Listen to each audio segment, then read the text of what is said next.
Hello everyone, my name is Harrison Hurwitz, a geospatial researcher at ISW. Today, I will be discussing Russian forces' efforts in the Pokrovsk direction, Russia's main offensive effort since spring 2024. While Russia's campaign for Pokrovsk is far from over, the tactical tide seems to be turning in the favor of Ukrainian defenders. Since late 2024, the Russian rate of advance in the Pokrovsk direction has significantly slowed down, and the Russian command appears to be reevaluating the prioritization it has placed on Pokrovsk. How did the Russians get here?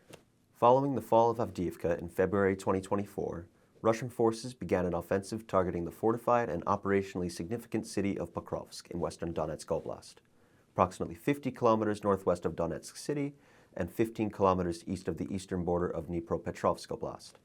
Pokrovsk, which had a pre-war population of over 60,000, is an important logistics and transportation hub for Ukrainian forces, serving as a connection to vital Ukrainian-held fortress cities to the northeast, including Slovyansk, Kramatorsk, and Kostiantynivka. Russian forces' seizure of Pokrovsk would thus degrade Ukrainian logistics in western Donetsk Oblast and enable Russian forces to stage offensives further into Ukrainian territory.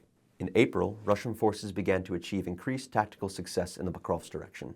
Still, much of the Russian advance throughout 2024 in this direction consisted of gradual gains through fields and small villages, though Russian forces seized some larger settlements including Frodivka, Novofrodivka, and Selidove. Russian forces made gains using a combination of frontal mechanized assaults and small infantry assaults using ATVs and motorcycles, demonstrating yet again a clear willingness by Russian military leadership to leverage their superior manpower and sustain high casualties in order to take only small amounts of land. Russian forces were also able to take advantage of a variety of factors affecting the Ukrainian side, such as high levels of fatigue, troop rotations, and ammunition shortages. Ukrainian officials additionally attribute Russian tactical successes to high Russian levels of artillery and air support. The protracted campaigning in the Pokrovsk direction has exhausted and highly attrited Russian forces.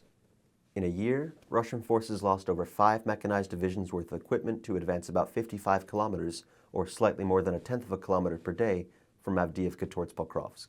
Ukrainian forces' improved drone warfare capabilities have strained Russian forces' already tenuous logistical situation and inflicted high casualties on Russian forces.